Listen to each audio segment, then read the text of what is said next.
Ay nako, nandito na naman itong mga inaanak na puro na lang pera yung hinihingi.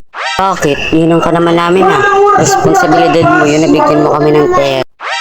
Gago tong bagong to ah. Hindi mo pagsasalita ng hindi tama ha. Yung hindi tama sa kanila. Ako sa'yo ah.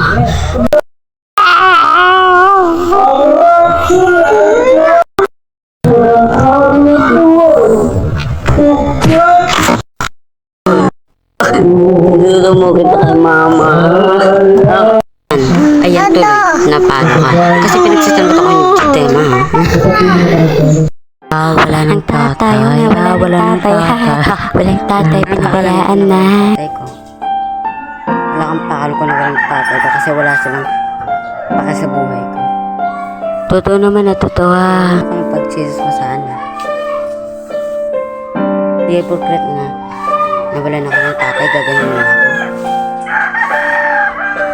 Pag-isipan nyo nga muna. Kaya ka naman, totoo naman yung sinasabi namin eh.